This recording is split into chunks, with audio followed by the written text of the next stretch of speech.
Tonight, in our coverage, Switzerland issues its first fine under a newly enforced nationwide burqa ban. Assalamu alaikum and good evening. This is Muslim News Canada on Muslim Network TV. I'm Aisha Ashraf.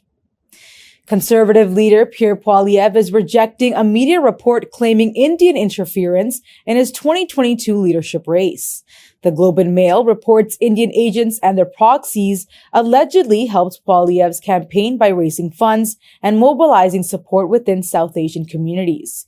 But Poilievre says he won the leadership through legitimate means, with no knowledge of any foreign involvement. Canada's intelligence agency, CSIS, reportedly did not brief Poilievre about the alleged interference because he lacks the necessary top-secret clearance. Poilievre has refused to obtain the clearance, arguing it would restrict him from speaking publicly on national security matters. His stance has drawn sharp criticism. Liberal leader Mark Carney calls a refusal to get the clearance irresponsible. New Democratic Party leader Jagmeet Singh and Bloc leader Yves-François Blanchet also questioned Poilievre's credibility on foreign interference, saying a serious leader must be fully informed to protect Canada's democracy. In related news, Pierre Poilievre has condemned the recent violent attack on a hijab-wearing woman in Ajax, Ontario. In a short video clip circulating online, Poilievre can be heard saying that the Muslim woman has been attacked by a monster. He further says the monster had not been sentenced to jail, but to probation. He then moves to blaming the Liberals for crime and chaos in Canada. Critics say Poilievre has clearly steered away from using the word Islamophobia. The National Council of Canadian Muslims says words matter. The group urges leaders to clearly name and confront Islamophobia and to commit to fighting anti-Muslim hate with action, not just statements. Elections Canada is teaming up with major social media platforms to fight misinformation during the upcoming federal election. Chief Electoral Officer Stéphane Perrault says he has contacted platforms like TikTok and X to help ensure a secure vote. He says the responses have been positive so far. TikTok is owned by a Chinese company and has announced new steps to fight misinformation. These include content fact-checking and labeling unverifiable claims. Perrault warns that Canadians often overestimate their ability to spot fake news. He is urging voters to rely on Elections Canada for accurate information. A new online tool called Electofacts will help debunk false claims circulating online. Officials are calling disinformation the single biggest risk to democracy. Perrault is encouraging Canadians to report any suspicious content pretending to be from Elections Canada and check for recent changes to electoral boundaries. Two federal panels, including one that receives intelligence from CSIS and the RCMP, will monitor for foreign threats.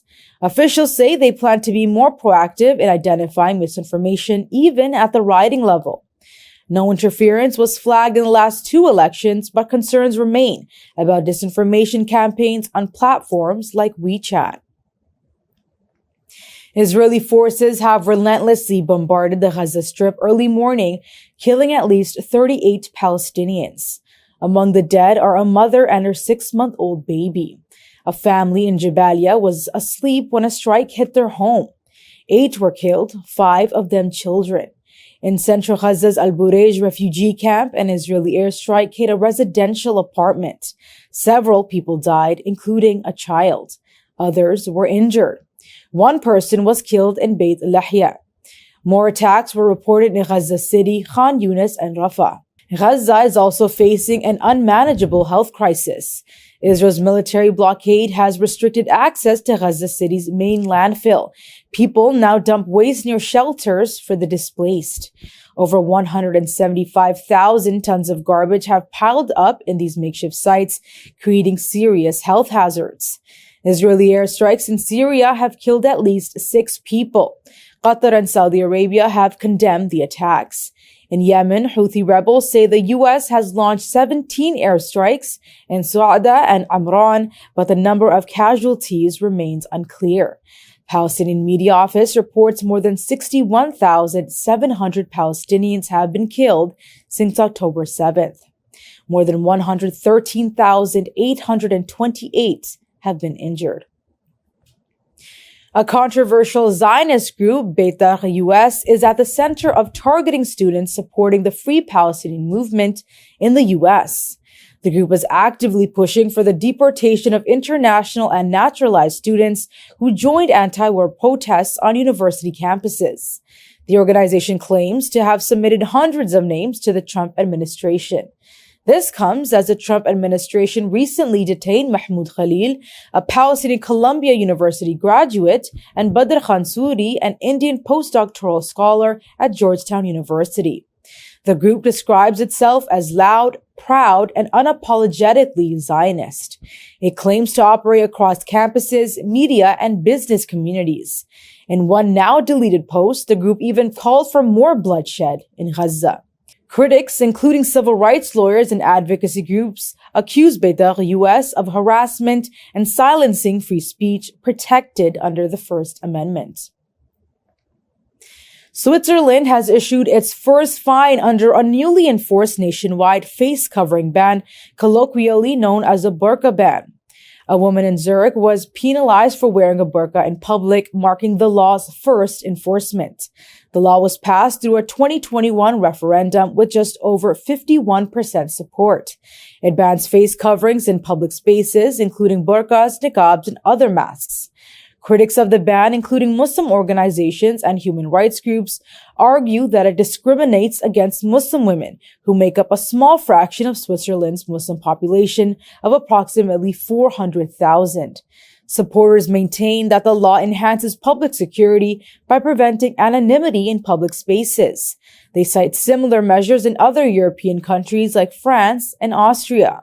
Experts say enforcement of the ban raises concerns about profiling and potential legal challenges, particularly if it disproportionately affects Muslim women. They say the first fine in Zurich may set a precedent for future cases and influence how authorities handle violations. In Montreal, Quebec, Liberal candidate Samir Zubeidi says 2 of his campaign volunteers have been targeted with Islamophobic slurs. A mother and her 15-year-old daughter were putting up posters in Pierrefonds-Dollard when a man drove up, honked, and began shouting abuse. He threatened to tear down the posters and hurled profanities and Islamophobic slurs before driving off. Zubeidi says the 2 were left shaken and have filed a police complaint. He says the volunteers were not wearing anything that identified them as Muslim. Zubeidi believes they were targeted because of their work for him. Zubeidi is Muslim and of Pakistani heritage. He calls the incident disturbing, but says it is not the first time he has been targeted. In 2021, his posters were defaced with racist graffiti. The Canadian Muslim Forum condemns the attack, calling it part of a worrying trend of normalized hate.